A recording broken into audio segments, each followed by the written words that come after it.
Olá, ouvintes e leitores, sejam muito bem-vindos a mais um Café com Prosa. Fazia tempo que a gente não voltava.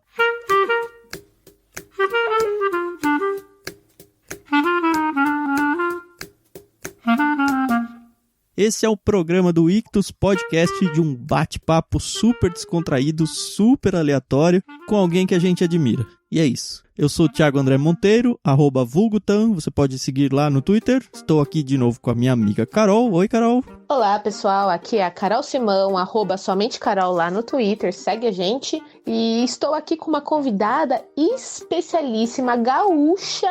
E se vocês pudessem ver, vocês estariam vendo que ela não está tomando chimarrão. Hoje, né? Eu tava tomando até agora, mas aí como era café, eu guardei o chimarrão e fiquei com Mas a primeira vez que a gente conversou com ela estava fazendo jus ao hábito do chimarrão e eu acho fantástico. Eu nunca experimentei chimarrão na minha vida. Olha só. Eu não sei se eu sei fazer, mas eu já experimentei. Na época eu não gostava de café, não gostei muito de chimarrão, mas acho que hoje eu vou gostar. É coisa mais de adulto, assim, né? Conforme vai amadurecendo o paladar, a gente vai gostando também. Eu acho que eu comecei a tomar chimarrão na adolescência, assim, mais pra cima. Normalmente é a idade. Tem uns nenezinhos que já enfiam o dedo na erva e ficam comendo. Mas não é a regra. Bom, a gente não apresentou a nossa convidada aqui. É a senhora Isabel de Freitas Vieira Coimbra. Nome mais português que esse eu não consigo imaginar. A famosa Bel do Conta Outra. É um canal que acho que ela vai contar pra gente com muito mais desenvoltura do que nós, né? Tudo bem, Bel? Tudo bem. Então, eu sou a Bel Coimbra, né? Como eu me chamo de forma mais curta, pra não precisar apresentar esse nome de princesa, né? Não. Eu sou a Bel e eu sou lá do Conta Outra, que é um espaço na internet, um canal no YouTube, Conta Outra, e também no Instagram, tô lá, contaoutra.literatura, onde eu converso sobre literatura infantil, né? Especialmente com famílias, com pais e mães e também educadores. Ou seja, mais uma apaixonada por livros, né? Que novidade isso aqui no Ictus, né? Pois é. A gente acabou se cruzando meio que sem querer, eu acho, pela internet aí. Eu nem lembro como é que foi que a gente se conversou a primeira vez, você lembra? Ah, você gravou um vídeo apresentando alguns clubes literários e a gente tava junto. E aí você mandou, acho que pra um e-mail pra gente, não foi? Falando, a gente falou aqui de vocês, conheçam o canal e tal. Foi isso, né? Eu entrei em contato por e-mail e pelo Instagram também com vocês, pra mostrar o vídeo, né? Mostrar que eu tinha mostrado vocês. E tentar conhecer um pouco mais. Cara, esse negócio do clube, eu já falei isso pra Carol algumas vezes, acho que nunca falei aqui. Uma coisa muito legal é que a gente atinge gente, assim, do Brasil inteiro. Não só, assim, conhecidos como a gente teve com a Bel, assim, que conversou, mas o pessoal que assina mesmo. Aparece gente de uns estados ou de umas cidadezinhas que, assim, você nunca ouviu falar. Teve uma vez um assinante que entrou, era da cidade Feliz Natal. Eu falei, cara, não é possível que exista uma cidade que chama Feliz Natal. E aí tem umas assim que a gente fala, vem sem o bairro, né, no cadastro. E aí a gente precisa do bairro pra gerar o boleto. É muito engraçado isso. Eu normalmente vou atrás da pessoa, quando eu não consigo muito rápido, eu vou atrás do Google. E aí não tem, assim, tem um CEP a cidade, eu abro o Google Maps, tem, assim, verde, verde, verde, verde em volta, uma cidade de umas 4x5 ruas, assim, tem a igreja, o correio, o Banco do Brasil, o Bradesco, o ginásio de esportes e só, sabe? É muito engraçado. Eu cresci, morei alguns anos numa cidade mais ou menos assim. Hoje já é uma cidade maior, mas era uma cidade com 14 mil habitantes na época que a gente se mudou pra lá, no interior do Espírito Santo. E o endereço era Rua Joaquim Xavier, sem número, centro. Então era... Que legal. Via de regra, o bairro é centro. Mas estamos pulando de dicionário, né, Carol? Como é que funciona esse negócio aí?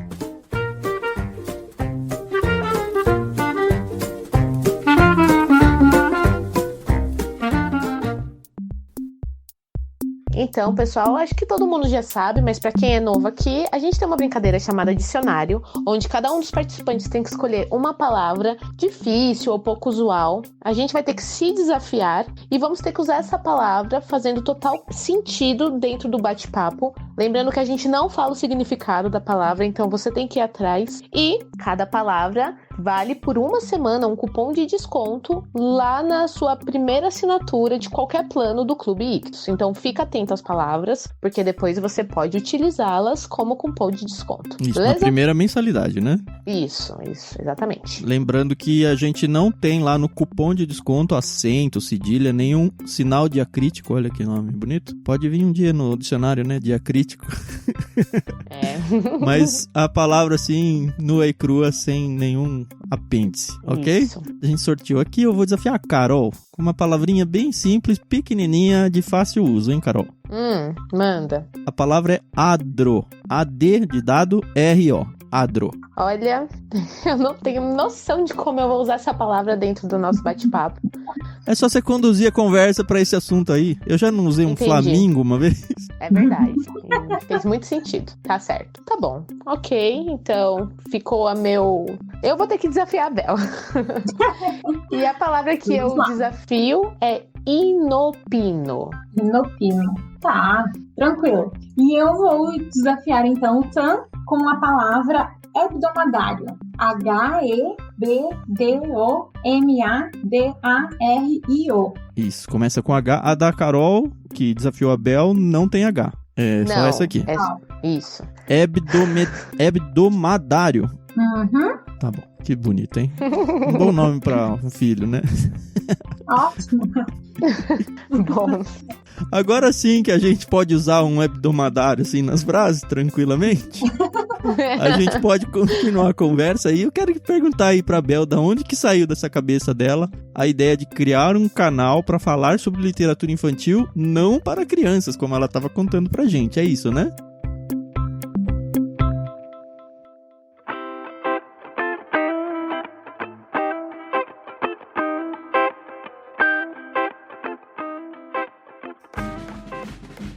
Acho que primeiro explicar por que o foco não é para crianças. Porque a literatura infantil, assim, todo mundo sabe que é legal incentivar as crianças a ler, né? A ter acesso a livros, isso é senso comum.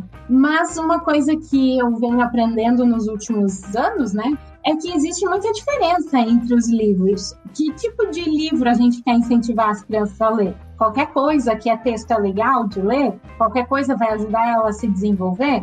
Eu sou pedagoga, né? E durante a faculdade eu tive um reencontro com a literatura infantil, que eu fui uma das crianças dos filhos abençoados que tinha o pai e a mãe que liam antes de dormir. Mas depois tive um tempo em que eu não larguei os livros infantis e guardei eles. Eu ainda tenho os antigos aqui para um momento em que fosse ter os meus filhos, ler para eles também antes de dormir, né? A gente viu recentemente um vídeo seu no canal, você arrumando tudo aí, encontrando um livro que você falou, esse livro, que eu gostava tanto desse livro, ele nem é bom, mas eu tenho uma boa memória dele. Não, foi uma grande decepção quando eu peguei pra ler ele, assim, um livro totalmente machista, assim, ó, uma visão, mas eu amava. Você acabou fazendo propaganda dele de qualquer jeito. Sim, acabei mostrando. Mas então, quando eu tava na faculdade, eu tive esse reencontro com a literatura infantil, né? E comecei a ver que existia muita diferença entre os livros, entre o que era legal e o que não era, o que era literatura e o que era, às vezes, um material feito por alguma editora, assim, encadernado em forma de livro. Uhum. E eu comecei em conversas até com amigos e percebendo que tudo isso que eu fui crescendo, porque eu fui gostando desse assunto e me interessando e procurando mais, isso não acontece com todo mundo, né? As pessoas precisam aprender também, ter essa noção de que não é tudo que vai ser tão legal para as crianças, que não vai fazer mal dar um livro ruim, mas não vai fazer o bem como poderia fazer. Então, por isso eu foquei nos adultos, porque eles são os mediadores, né? Eles que dão o acesso. Então, por isso, meu foco é os adultos e não as crianças. Eu acho interessante você falar isso, porque às vezes a gente tem que realmente educar os pais para os pais poderem, né, escolherem. Eu digo isso porque na segunda série, quando eu estava na segunda série, a gente recebeu uma lista da escola e estava dito lá que a gente os nossos pais teriam que comprar um livro pra gente ler durante o ano. E eu lembro que o meu pai foi e comprou um livro. Meu pai sempre gostou muito de ler, ele tem uma biblioteca fantástica em casa. E quando ele chegou com o livro livro em casa, era um livro de tirinhas do Laerte. Que idade isso, Carol? Eu tinha 8, 9 anos. Uhum. E aí ele foi tão na inocência de que, ok, esse é um livro de quadrinhos, vou levar pra minha filha. E faltou essa orientação, né? Obviamente que eu não usei o livro falava muito de tirinhas sobre política, então eu conheci o Itamar Franco por causa dessas tirinhas. Foi até legal porque eu aprendi um pouco sobre política, mas eu era uma criança, né? Eu não tinha 9 anos de idade. Então eu acho muito legal esse tipo de trabalho, porque é uma questão realmente de orientar, né? Porque nem tudo que tá aí à disposição é bom, né? Sim, eu queria seguir nessa linha e aproveitar seu conhecimento aí, Bel. Que assim, eu tenho 2 filhos, né? Um de 10 anos e um de 3. A escola deles, eles, antes da pandemia, né? Eles tinham muito a preocupação de fazer as crianças lerem. Então, eles traziam toda semana um livro da biblioteca para casa. Legal. E agora, durante a pandemia, eles estão tendo aulas online. O menor, principalmente, toda aula praticamente, a professora lê um livro com eles, mostra as figuras no vídeo e tal com ele. E assim, tanto pelo Ictus, nos planos infantis, quanto pelos meus filhos, a gente percebeu uma coisa muito clara, assim, nos infantis. E eu tô falando infantil aí até, sei lá, o Peixinho e o Tartaruga Nosso, que vai até uns 10 anos. São os primeiros livros, assim. A gente, com o olhar adulto, consegue, às vezes, pegar um livro desse e perceber, cara, esse livro é diferente. Esse livro tem um quê literário, mesmo mantendo a linguagem infantil. Mas a maioria dos livros infantis, pelo menos pra mim, parece, sim, uma redação da escola de qualquer um, assim, sabe? Às vezes muito bem ilustrado e tudo, mas é um livro que não diz nada, não acrescenta nada. Muitos dos que são lidos na escola, inclusive, você consegue, assim, usar com a criança de uma forma lúdica, fazer ela ver o bichinho, apresentar alguma coisa. Mas como mensagem em si, é quase nada, se não nada mesmo. E aí, você que tem até pedagogia, estudo nisso e gosta pra caramba do mercado, não, né? Mas o meio literário infantil, eu queria ouvir um pouquinho de você. Como é que você enxerga isso? Como é que você faz pra dizer que esse livro é bom ou não? Pra definir, esse livro é mais literário, esse livro é ruim, esse livro seria um bom livro pra você indicar pra criança, isso aqui é só mais um, porque acho que, como você mesmo falou aí, é a editora que fez sem a preocupação de nada, ela só quer vender um negócio colorido, sabe? Eu não sei até hoje sistematizar como é que faz pra identificar um livro desse ou qualificar ele, não sei. Isso é bem complexo. Foi mal.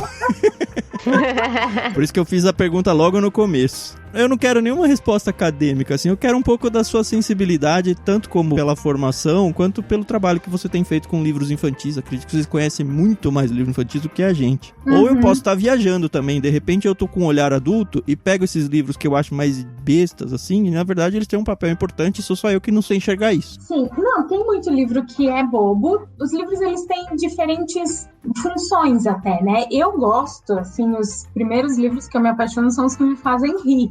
Eu tenho que cuidar, inclusive, para não ter só livros engraçados na biblioteca, porque são os que me conquistam mais rápido, né?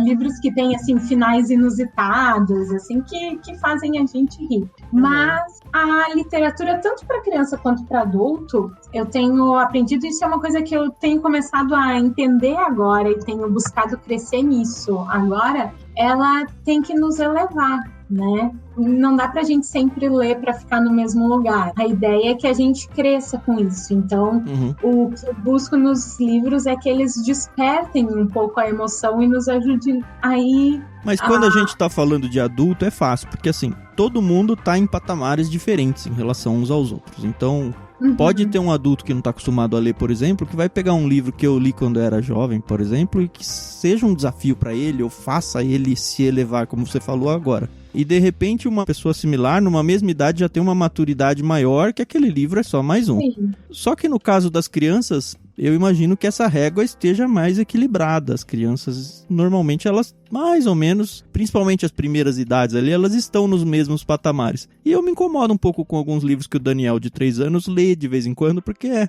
olha a forma, olha... Ou conta uma historinha, mas assim, historinha, sabe, não quer dizer nada. E tem outros muito legais que são simples, são na linguagem deles, mas você percebe por trás uma coisa diferenciada. Sim, esses livros, né, os primeiros que tu falou, eles acabam menosprezando as crianças, né? Eles acabam sendo bobinhos, assim, e isso é muito comum. E é desses que a gente tenta fugir, esses livros que têm essa linguagem. Bom, isso eu vejo muito, na verdade, entre as crianças, essa diferença. Porque as crianças que já estão desde bem pequenininhas com os pais lendo e mostrando, e às vezes lendo outras coisas, assim, com outras linguagens, né, com poesias mesmo, coisas que têm uma linguagem mais musical, essas crianças elas vão ter mais facilidade de gostar dos livros diferentões. E são os livros mais diferentões que são os mais legais, né, que são os que nos fazem pensar, ou que deixam aquela pergunta no final, que não dão a resposta. Sim. Que nos intrigam, assim, né, que nos inquietam, que emocionam mesmo, que mexem com alguma coisa. E já as crianças da mesma idade, mas que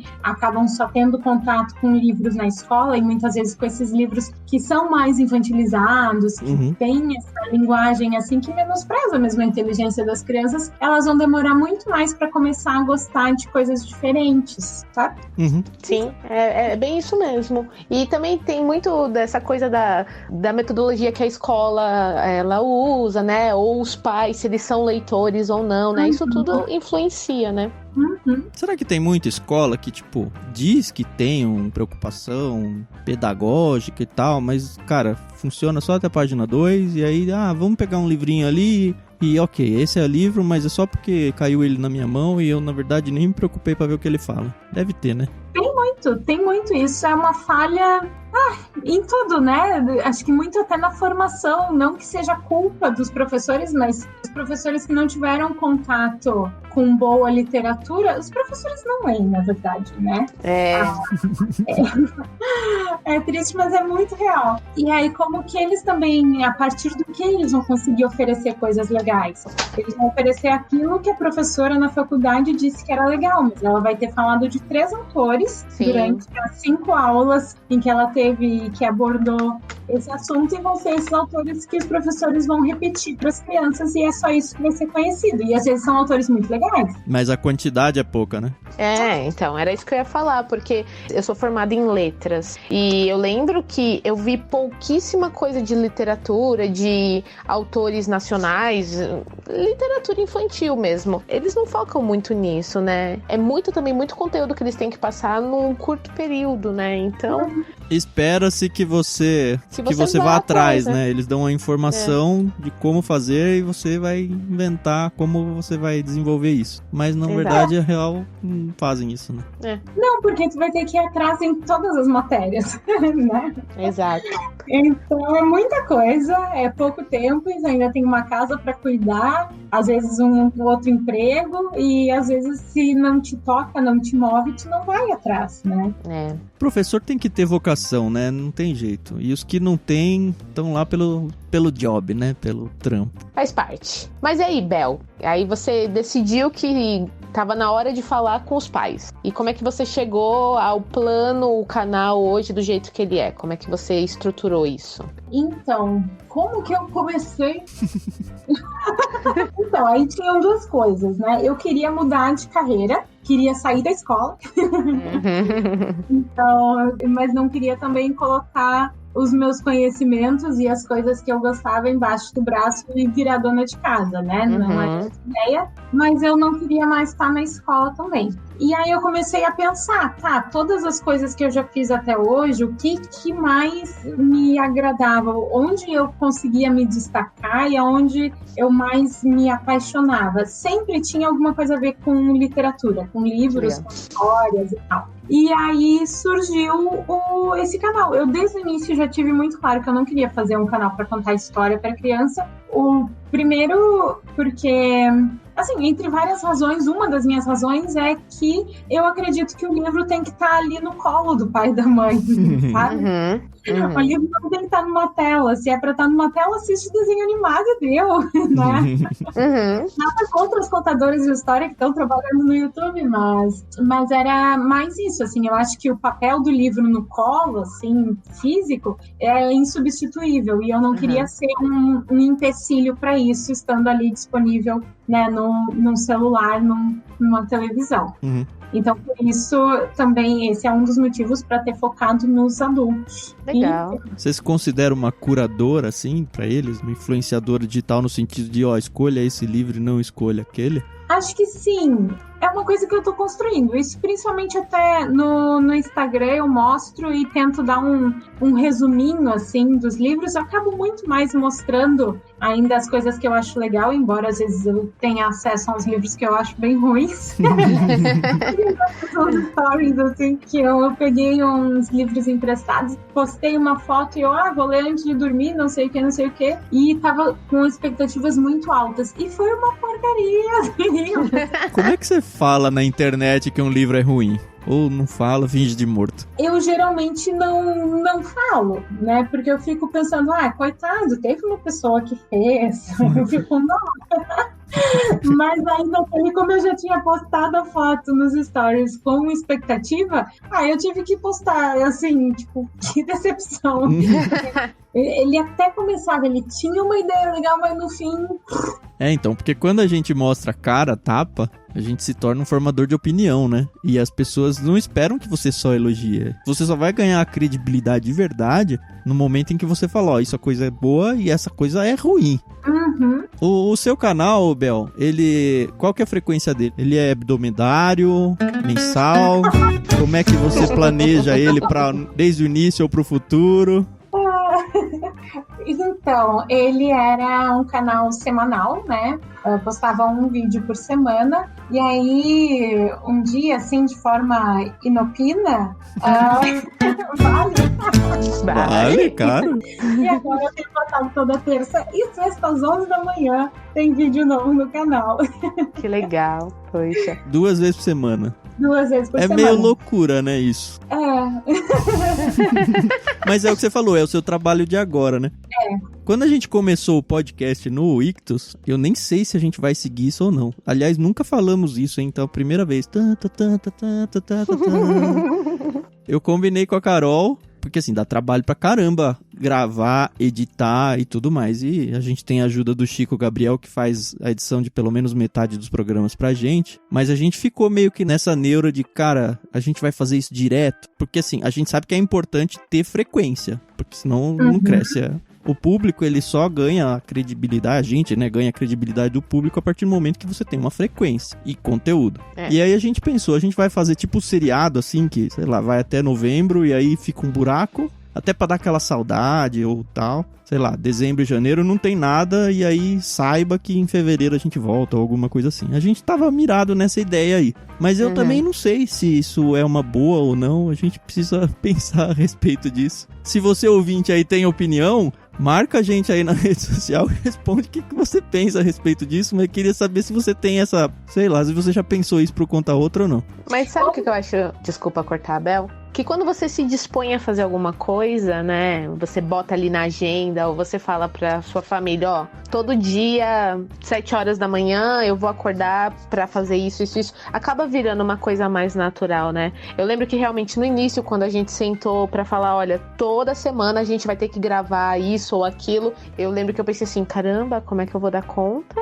Eu tenho um filho pequeno, eu tenho uma casa, eu tenho meu trabalho, etc. Mas hoje, sei lá quantos meses depois da gente tá nessa rotina, é mais fácil, né? Ou pelo menos não é tão difícil. Então acredito que a questão do YouTube também é assim, né? Tanto que a gente vê youtubers que postam vídeo todo dia, né? Eu fico impressionada, porque eu falo, gente, tudo bem que o YouTube acaba virando o trabalho fixo da pessoa com renda, etc. E aí a pessoa realmente tem que produzir, mas enquanto tem YouTubes que gravam e postam de 6 em 6 meses e tem público pra isso e tem audiência pra isso, outros publicam todo dia. Então, eu acho que é uma questão mesmo de você se organizar, né? Tem a organização, tem o estudo, né? Que isso ter essa frequência, ela exige muito estudo também. A menos que você enche uma banheira de Nutella pra fazer alguma coisa ali, né?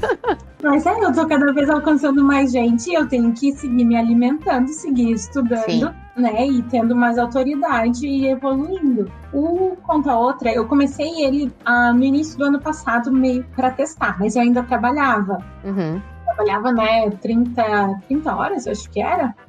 Não sei, mas trabalhava a semana inteira, estava a semana inteira envolvida. E trabalhando em escola, chegava ali o Dia das Mães, Dia dos Pais, Dia das Crianças, era algumas semanas que eu não respirava, assim, em casa. Eu imagino. É bem exigente isso. E aí, o meu marido me ajuda bastante, assim, principalmente na parte de edição. No início, ele me ajudava mais ainda. Ele fazia toda a parte de edição, eu só tinha que ficar bonita e falar bonito na frente da câmera. Aí eu fazia o roteiro e falava, e aí o resto ele cuidava. Mas aí ele teve também algumas mudanças no trabalho dele que tiraram um pouco desse tempo extra que ele tinha. Tá. E aí, então, a gente parou. E aí, eu já tinha, então, decidido que ia sair dessa escola, ia ficar full time por conta outra, porque a gente viu que tinha possibilidade do negócio dar certo, né? Uma carreira, alguma coisa. E aí, então, no final do ano, eu me desliguei da escola e esse ano eu tava enrolando pra começar. Você vê que em algum momento eu ia ter que começar, mas sabe como é, né? A gente tinha férias. Aí, toda férias, deixa eu arrumar o guarda-roupa. Até que veio a pandemia. E aí, ali eu recomecei fazendo vídeos para os meus alunos, porque eu me desliguei da escola, mas eu ainda prestava alguns serviços, assim, contando histórias em inglês lá. E aí eu vi a oportunidade ali de fazer uma coisa para os alunos e já usar na internet, né, para ir voltando. E contei com as histórias em inglês, mas também é um projeto que já acabou, né? Foi por algumas semanas.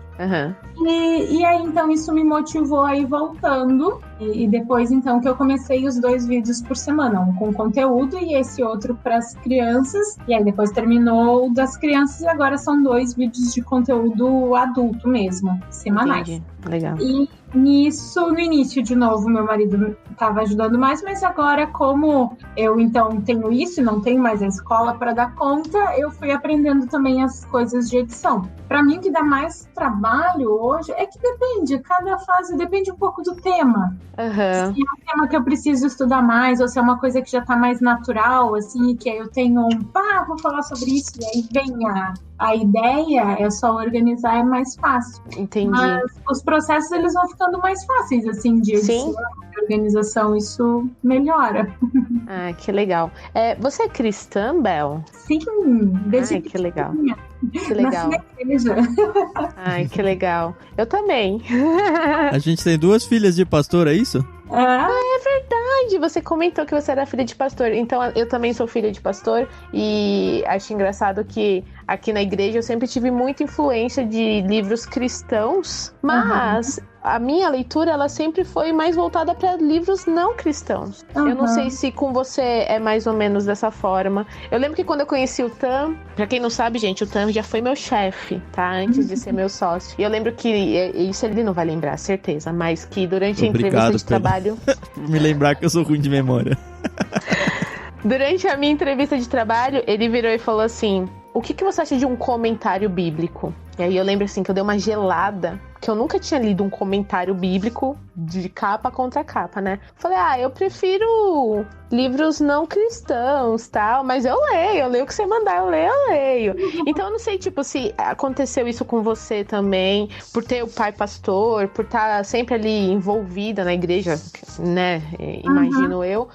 Se você teve essa dificuldade ou preconceito de pessoas, não, cristão tem que ler livro cristão. Se você tem algum caos aí que sofreu tanto por ser cristã e ler livros não cristãos, e principalmente por ser filha de pastor, e a gente sabe quem é do meio aí, quanto que o pessoal fica de olho. Filho de pastor não peca, né? Sabe que eu nunca pensei nisso, assim, dessa forma. Quando eu era menor, a gente morava numa cidade no interior, assim, uma cidade super pequenininha, que não tinha acesso. Então, os livros que nos chegavam, eu acho que até o mais perto de uma livraria que tinha lá era a da Secretaria da Comunidade, que era a minha mãe que comandava. Ah, entendi. Então sempre teve essa facilidade, os né? livros da infância, assim, não todos, até tinham alguns outros, mas a maioria eram livros cristãos, né?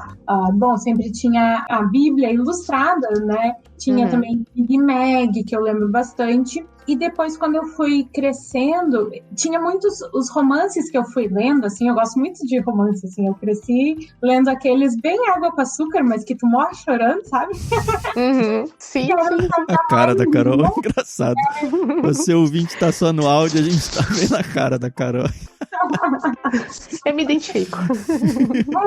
E aí, esses livros que a minha mãe comprava, ela lia, eu achava o máximo que eu, com, sei lá, 10 anos, lia livros desse tamanho, assim, sei lá, 400 páginas. Mas, claro, essas literaturas que absorvem a gente, né? Mas tudo com um fundo cristão. E aí, quando eu entrei na adolescência, que seria uma época, acho que mais de procurar outras coisas, assim, onde se troca mais ideias com os amigos, a gente se mudou para uma outra comunidade, né, uma outra cidade, e era uma comunidade mais que estava vivendo uma outra época, assim, estavam mais naquela época do fogo, sabe? Não sei que palavras usar. Mas, enfim, onde muito mais coisa era pecado e muito mais coisa era uma comunidade muito mais legalista. Você tava com que idade, mais ou menos, aí? 13, 14. Nossa, adolescência total. E é uma idade onde os pais já não têm tanta razão, né? Só que eu acabei ficando muito amiga das pessoas ali da comunidade e que eram muito fervorosas, então ali foi a época em que eu li muito mais essa literatura cristã mais autoajuda, assim, sabe? Sim. E aí foi uma época que me desligou culturalmente do mundo. Você vê isso como um lado ruim? Olha, sabe que isso eu devia resolver em terapia, talvez. Mas um pouco, eu acho que faz parte da minha história, né? Sim. Eu acho que faz parte, talvez, até da idade, Bel. Pode ser, mas assim, veio que um corte cultural musicalmente e em vários outros aspectos, em filmes, em várias coisas. Teve ali uns 4, 5 anos em que eu não acompanhei o que a minha geração acompanhou. Então depois, quando eu tava lá com os meus 18 anos, eu voltei a ouvir as mesmas músicas de antes, assim. E aí teve outras fases, assim, na verdade, essa parte de literatura mais mundial eu tenho conhecido mais nos últimos anos, agora por consciência, por vontade própria. Porque aí, então, quando eu saí desse meio mais, onde a influência da igreja era mais pentecostal, assim, nessa área mais legalista e tal, eu entrei na faculdade. Mas o pessoal via com maus olhos esse tipo de, sei lá, literatura secular, alguma coisa assim? Você sentia meio que um ranço, não vai por aí, não? Olha, não se falava tanto até. Acho que era mais de te dar a oportunidade de ler os outros livros, não de não poder ler os outros, sabe? Mas em outras coisas, assim, tipo, em música não podia ficar ouvindo. Saia curta, Deus o livre, né? Sim, eu te entendo muito. Isso vai muito além do adro da igreja, né? É bem complicado. Isso é uma coisa muito louca, porque... Isso é uma coisa muito louca, porque os meus pais nunca foram assim. Nunca nos colocaram numa caixinha, sempre nos deixaram. Eu tenho um irmão, né? Nos deixaram fazer as nossas escolhas. A minha mãe, o sonho dela é que meu irmão deixasse o cabelo crescer e usasse brinco, né? Olha! Assim, ela estava preparada para que chegasse essa época. Nós somos filhos de pastor muito tranquilos. E aí depois, então, quando comecei a entender que a vida não precisa ser tão dicotomizada, né? A gente tá no mundo, a gente não precisa ser uma bolha. Eu tava na faculdade, e aí tinha já muita literatura, porque eu fui fazer humanas, né? Então, de humanas já tinha muita coisa para ler na faculdade e acabei lendo pouco de outras coisas, assim. Eu lembro que, pra mim, a faculdade foi um choque. Porque os meus pais, eles realmente nunca foram, não faça isso, ou isso é pecado. Mas, não sei se infelizmente, mas a gente tinha influência de outras pessoas na nossa comunidade. Então, eu e minhas irmãs, mais eu e minha irmã gêmea, que a minha irmã caçula, ela é bem mais nova do que nós. Então, a gente foi experimentar certas coisas, como cultural mesmo falando, cinema, músicas e outros tipos de coisas, mas depois dos 15, 16 anos, entendeu? E aí é aquele choque, porque você fala, cara, olha quanta coisa legal tem aí, e foi uma quebra de paradigmas realmente na nossa vida. Hoje, tá tocando uma música no carro, aí se é uma música mais antiga, eu falo assim, gente, eu nunca ouvi essa música. Eu não sei que música é. Não passa na minha... Sabe? É a primeira vez que eu estou ouvindo isso. E o meu marido fica, não é possível. Isso aí é final dos anos 90 e tal. Eu, não. Então tem realmente uma fase na minha vida que é em branco. E a faculdade, ela trouxe muito isso. Eu tive que ler muita coisa, assistir muito filme. E eu lembro que eu saía de algumas aulas. Uou! Mas...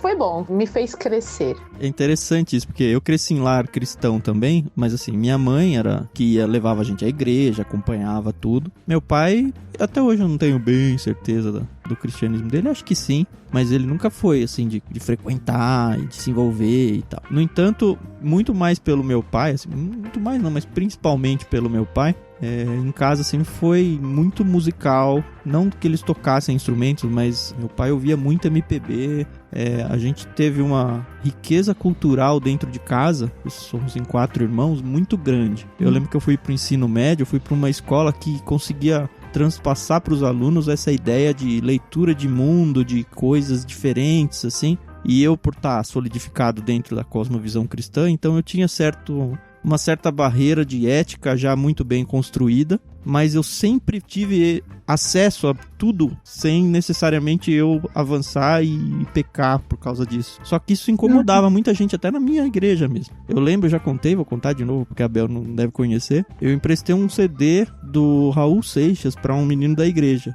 O pai dele, eu acho que era superintendente da escola dominical, alguma coisa assim. Mas deu um rebu na igreja, porque o pai dele viu, nossa, ó, o filho do Celso e da Beth emprestou isso aqui pro meu filho, levou pro pastor, sabe? E aí depois, sim, ficou um mal-estar, só que quem deu aquele CD foram os meus pais, sabe? Eles que deram o CD pra mim. E assim, muitos anos depois, quando eu já tava fazendo seminário, um dos professores do seminário tava contando um caso também, e falou que ele usou a letra de uma música do Raul Seixas na pregação do domingo à noite na igreja dele. Aí eu falei, olha só como o mundo dá voltas, né? E não deu chabu? Não, então, porque era o professor, e ó, Igreja Batista regular esse professor aí, pra você ter uma ideia. Mas a questão é isso. Eu acho que eu tive essa riqueza e eu simplesmente lamento pela Carol, talvez um pouco pela Bel aí, pelo que contou. Que bom porque vocês viveram isso, mesmo que um pouco tardio, como vocês falaram. Mas é triste ver que tem gente que não vive esse tipo de situação por legalismo, assim. Não, eu tenho uma história muito triste, ó, eu vou até chorar, ó. Assim, não que fosse uma opressão, assim, direta, né? Era muito mais no convívio, mas aí a gente... Lembra aquela época dos áudios do Tio Chico?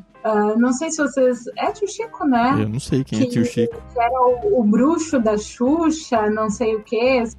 Eu acompanhava pouco, mas eu sei quem é. Teve uma fase, assim, que surgiu, e eu sempre conversei com amigos já de outros lugares que também surgiu, assim, nessa época aí, que aí falava dessa função de ouvir os CDs ao contrário, sim.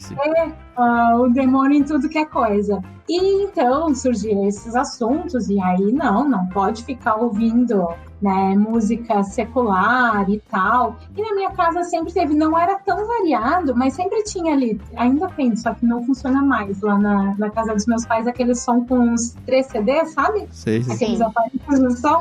Mas sempre que eu ligava, os CDs eram Caetano Veloso Perfil, Adriana Calcanhoto e um especial Novelas Internacional. Eram os 3 CDs. Que legal. As músicas que eu sei de cor são essas. Era um pouco limitado, mas tinha músicas assim. E eu tinha, só que assim, os CDs que eram meus eram o Sandy Júnior. E aí, em algum momento, eu me senti tocada, talvez pela pressão social, assim, mais do que pelo espírito, de que eu tinha que desfazer daquilo. Então eu quebrei meus CDs originais, só os meus, né? Os da minha mãe, não. Mas os meus eu me desfiz. Isso. E essa, assim, é uma coisa que isso que dói, né? Tô ligado. Eu fui no show ano passado, quando então, aí pagou, né? Eu acho engraçado que a maioria das pessoas que criticam ouvir música, assistir filmes do mundo, né? Se é que a gente pode ter essa diferença, assistem novela, ou não sei, ou tem um livro lá do José Saramago, ou do Machado de Assis, sabe, gente? É isso, entendeu?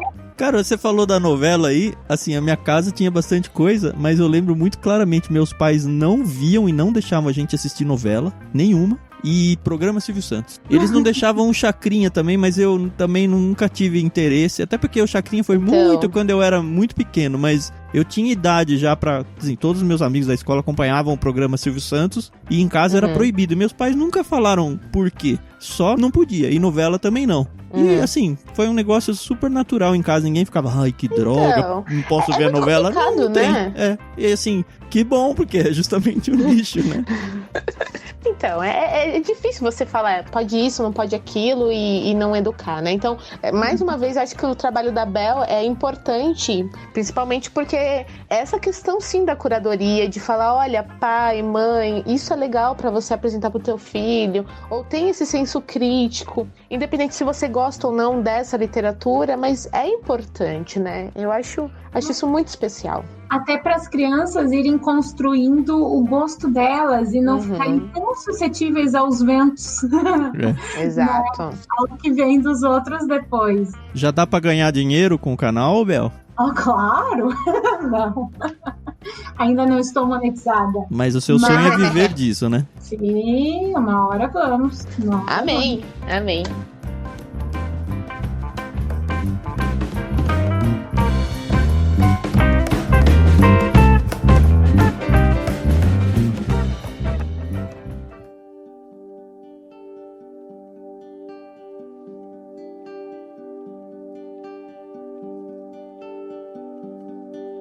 É isso, você tem alguma pergunta pra nós, Bel? É só a gente que fala aqui, é um bate-papo só.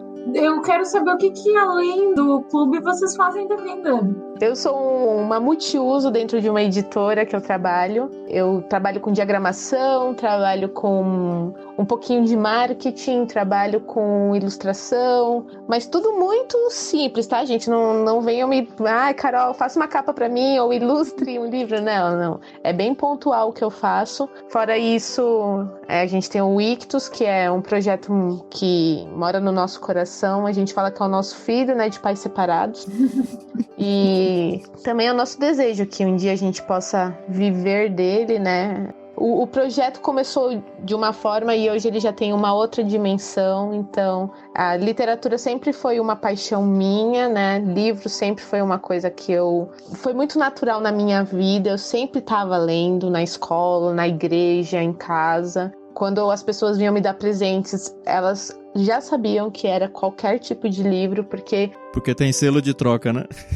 Também. Mas aos 9 anos eu li Itamar Franco, né? As tirinhas do Laerte. E gostei, né? Então, depois tudo que eu li e vi na vida, eu sempre tiro alguma coisa positiva. É isso. A gente também, eu tenho com meu marido, a gente trabalha muito na igreja, né? Nós cuidamos do Ministério de Louvor da nossa igreja. E aí, se a gente for sentar pra falar o que a gente faz na igreja, a gente fica aqui um tempão. Acho que basicamente é isso. Eu sou formado em matemática aplicada, trabalhei 11 anos no mercado financeiro, fazendo modelagem de produtos financeiros para um sistema de risco de mercado. Depois desse tempo aí, cansei, falei, preciso mudar de vida. Durante o trabalho no mercado financeiro, eu também me formei no seminário, né, em teologia. Sem pretensões pastorais, nem nada, nunca tive isso. Mas sempre me preocupou o fato de, cara, o que eu faço da minha vida? Que trabalho que eu faço que vai glorificar Deus, sabe? Aquela coisa. Que diferença vou fazer pro mundo? Esse tipo de pergunta. E tava me incomodando muito a questão lá no mercado financeiro, porque, enfim, tava trabalhando num ambiente que, conforme você vai crescendo dentro, você vai descobrindo sujeira que, assim, não necessariamente, é sujeira da sua empresa, não é isso, mas o mercado financeiro é sujo como um todo. E aí você fala, putz, meu dinheiro e meu esforço tá nisso, sabe?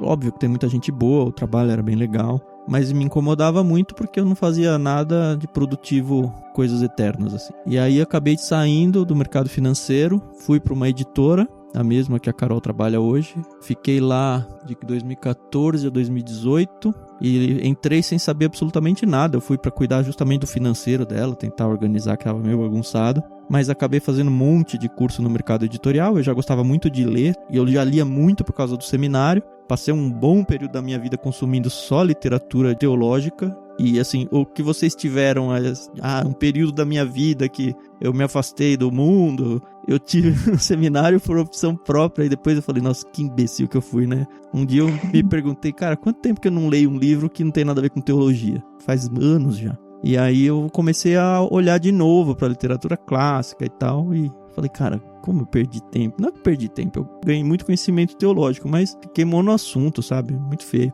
E aí, dentro dessa editora, surgiu a ideia do Ictus. Na verdade, surgiram várias ideias. A gente até tentou algumas frentes que não avançaram. E eu fiquei paralelo à editora pagando salário e o Ictus a gente tentando, como está tentando no Conta Outra agora. Até que chegou uma hora que eu falei, cara, eu preciso me dedicar só a isso. E saí da editora. Isso foi no final de 2018. Isso. Pra apostar tudo no Ictus. Hoje eu sou dependente da minha esposa. Infelizmente eu tenho que dizer isso, é algo que me incomoda um pouco. O Ictus não, vocês que ouvem aí, o Ictus não dá resultados financeiros pra gente, a gente faz por amor à causa, né?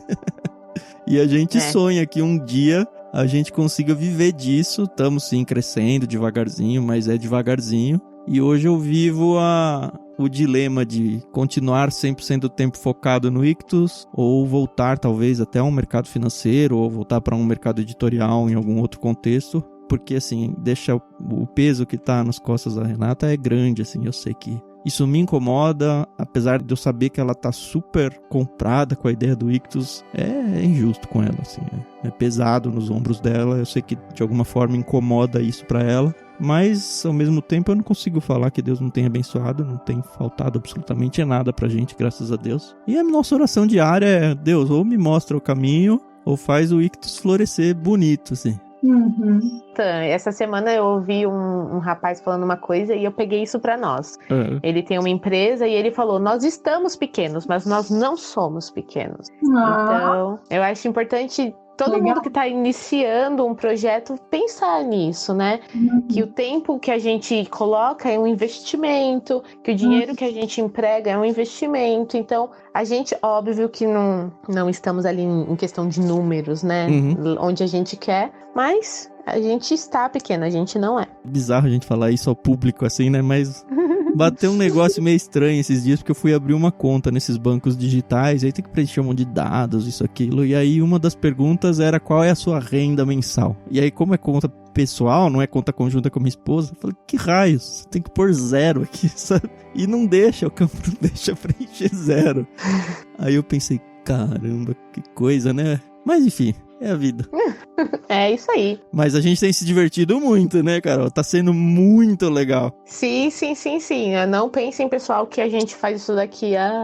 Entrevistar a Bel foi uma coisa fantástica. E toda vez que a gente conversa com uma pessoa que ama livros como nós amamos, a gente sai sempre com uma injeção de ânimo. Então a gente sabe que isso é muito importante. Da mesma forma, quando algum assinante ou alguém dá um elogio, porque esse livro foi importante, ou manda um vídeo de, eu meu filho abrindo um kit, ou qualquer mensagem de apoio, assim, vocês não têm ideia. Acredito que com a Bel aí, dela ter as experiências dela também no canal, não tem ideia do quanto isso dá um ânimo pra gente. Assim, quando é gente estranha que vem falar, assim, gente estranha, não gente estranha. Gente que a gente não conhece, né? A gente muitos que não conhecem. É que a minha sogra, eles têm uma pousada, assim, que começou com um quartinho nos fundos, hoje já é um negócio um pouco maior. E aí também, no início, eram os conhecidos, né? Era gente que conhecia, assim, de prestador de serviço. E aí, às vezes, a gente liga e pergunta, e aí, como é que tá? Tem muito hóspede? Ela, sim, tem um monte de gente estranha. Que a gente... Exato. Isso é o legal da internet, né? A gente consegue conhecer gente de, sei lá, de qualquer lugar. As pessoas nos acham e a gente tem contato. Eu tava lembrando um pouco de uma parte do meu início de carreira, assim, que é mais antiga e que não é sempre que eu conto, porque também não é sempre que é o ambiente, assim, pra isso, mas que eu acho que talvez tenha sido meu chamado, né, pra ir pra essa área da educação. Eu tinha uns 16 anos e estava num projeto missionário, desses assim que a gente vai visitar as pessoas, né, e conversa com as pessoas na porta de casa e depois convida para o culto à noite, coisas assim. E eu, uma guriazinha, né, e a minha dupla era um pastor, já bem queridão, mas enfim, né, um pastor, então eu nunca falava nada. O certo era cada vez um fazer a abordagem, mas muito mais por minha causa, até porque eu até dava oi, mas daí congelava. Eu entendo, eu sei como é. Mas aí teve numa das tardes em que a gente estava fazendo as visitas, numa dessas situações em que eu congelei, né, e a minha dupla ficou conversando com o senhor que estava no portão, eu comecei a conversar com uma menininha pequena, assim, uns 6 anos, e aí contei uma historinha para ela e tal, uma historinha bíblica. E a conversa ali com o outro adulto, entre os adultos, não deu muito certo, então logo a gente já começou a andar para ir para a próxima casa. E aí passamos mais umas 2 casas e daqui a pouco a menininha voltou assim, veio me cutucar. E aí tia, vem cá, porque eu tô contando aquela história que tu me contou, acho que era o Plano da Salvação, sabe aquele livro sem palavras? Que é só pelas flores? E aí ela disse, eu não lembro mais o que é essa cor aqui, tu me ajuda, tia? Ai, que lindo. Ela tava contando para mais 3 crianças. Olha, que coisa. Tava ali fazendo a missão, e aí eu voltei, e aí então o pai dela, né, viu que tinha gerado interesse, e aí conversaram um pouco mais os adultos, e eu fiquei ali com as crianças, e aquilo me tocou bastante, tava no ensino médio na época, e naquele dia eu fiquei na minha cabeça, assim, né, sentindo que eu ia fazer pedagogia. Eu nem sabia o que significava. Demorei, acho que um semestre de faculdade para entender o que é. Não sabia bem o que seria o futuro, mas eu tive uma direção, assim, de como seguir a carreira, porque eu entendi que seria através das crianças que eu conseguiria chegar nas famílias. É tão gostoso quando Deus dá esses presentes pra gente e cai a ficha, né? Não tem preço, não tem preço. E aí só que isso não foi sempre uma coisa muito clara durante, né, a minha trajetória desde então. Isso já faz mais de 10 anos. Uhum. Então, estamos velhos já. Estamos ficando grandes. Mas eu andei por vários caminhos e agora eu vejo de novo que agora eu tô de novo indo para o lugar que mais faz sentido, comparando com a época em que eu entendi o que seria a minha vida profissional, né, para onde devia ser a minha carreira. Eu já trabalhei com educação infantil, já trabalhei em escola pública, né, anos iniciais, já trabalhei em cursinho de inglês, já trabalhei em várias coisas assim, e sempre muito inquieta. E agora é a situação onde eu mais me sinto em casa, um pouco porque eu realmente trabalho de casa, mas a gente entende isso. Sinto mais confortável, assim. Pessoalmente, eu não ganho nada com ictus pela primeira vez, assim, na minha carreira. No entanto, é a profissão que eu mais gosto de exercer de tudo que eu já fiz, sabe? É meio bizarro isso. A gente faz por amor mesmo, né? Muito legal, Bel. Foi realmente um prazer imenso conversar com você. Que bom. É isso, eu tô muito feliz. É o que eu falei, é muito bom a gente conversar e tomar essa injeção de ânimo, né? Sabendo que nós não estamos sozinhos. Sim. A Bel lá no Rio Grande do Sul, a gente aqui em São Paulo, você que tá ouvindo a gente em Manaus, em Natal, em Alagoas, e compartilha dessa paixão com a gente. Então, apoia a gente, né? Como você puder. Se você caiu aqui de paraquedas, a gente tá no site ictus.com.br, lá você encontra todos os programas nossos do podcast. Não tem só esse aqui, que é o Café com Prosa, a gente tem vários outros, você pode ir lá e conhecer. Eu sou o Thiago André Monteiro, @vulgutan no Twitter. Eu sou a Carol Simão, @somentecarol lá no Twitter. Segue a gente. Como é que as pessoas te encontram, Bel? Qual que é o melhor caminho aí pelas redes? No Instagram eu sou @contaoutra.literatura e no YouTube eu sou Contaoutra. Se você estiver meio perdida, nesse post aqui desse episódio a gente vai colocar os links da Bel também. Lembrando que se você não vai pelo site, você pode procurar por Ictus Podcast. Ictus é ICHTHUS. Então procura Ictus Podcast em qualquer plataforma de áudio aí, a sua favorita. Os nossos podcasts vão estar disseminados por lá também. Para participar dessa conversa aqui com a gente, pode usar a rede social que você preferir. Você pode tanto marcar a gente no @Clube Ictus ou #IctusPodcast. A gente está de olho em tudo aí para ouvir o que vocês estão falando. Conheçam o nosso clube, a gente tem um clube literário, tanto para adultos quanto para crianças, a partir dos 3 anos. Você pode conhecer mais lá em clubeictus.com.br. Você pode ajudar a gente fazendo suas compras na Amazon, seja de livros ou de qualquer coisa, celular, ou qualquer coisa que você queira comprar por ali, que agora na pandemia todo mundo compra tudo online, né? Parte lá então de ictus.com.br/Amazon, que uma comissãozinha vem pra gente, a gente agradece muito por isso. E agradeço principalmente pela lindíssima Bel, que gastou um tempão gostoso aqui com a gente. Obrigado, Bel. Obrigado, Deus, por apresentar a Bel para nós. Muito legal, que seja uma parceria de longa duração aí, que o canal dela floresça de uma forma maravilhosa. Amém. Muito, muito, muito obrigada a vocês. Eu realmente gostei muito de conhecer vocês e primeiro, né, ouvi dizer que tinha um clube de assinatura infantil também e que não entregava só os livros bíblicos, aqueles com historinhas bíblicas, que, enfim, né, se é para ser assim, a gente compra uma Bíblia ilustrada e aí já mata todas as histórias. Mas, enfim, achei muito interessante a proposta de vocês lá no início, mas me conquistaram mesmo pelas pessoas, assim, por toda essa abertura, essa simpatia de vocês. Muito legal, parece que a gente já é amigos há muito tempo. Sim, é verdade. Em breve a gente vai te enxuriçar a vida aí pra você indicar uns livros pra gente colocar no clubinho também, que com certeza você vai conhecer muita coisa que a gente não conhece ainda. Não, e se me derem a liberdade, eu já vou, quando pensar em alguma coisa, ver alguma coisa e pensar em vocês, já vou mandando as dicas também. Legal, legal. E se você está com a gente até agora, a gente pede que você fique mais alguns segundos e faça uma oração por nós aqui do Clube Ictus, pelo próprio Clube Ictus e pela nossa convidada, a Bel, que também precisa das nossas orações. Essa é a melhor forma que você tem para retribuir o trabalho que a gente tem feito por vocês. Óbvio que a gente tem as redes sociais, a gente tem a parte para mantenedores, a gente tem o clube de assinaturas. Tudo isso você pode fazer parte sim, mas o mais importante é que você retribua esse tempo de programa que você ficou com a gente e acrescente nele só mais esse tempinho. Então, a gente vai deixar um áudio em silêncio e encerrar então com a vinheta.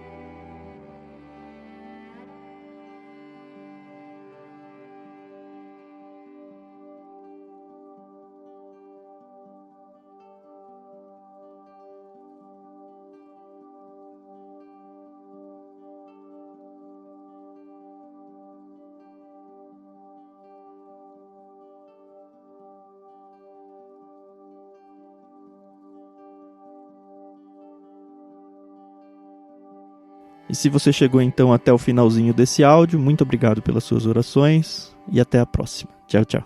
Tchau, tchau, pessoal. Tchau, tchau. Muito obrigada pela conversa, foi um prazer.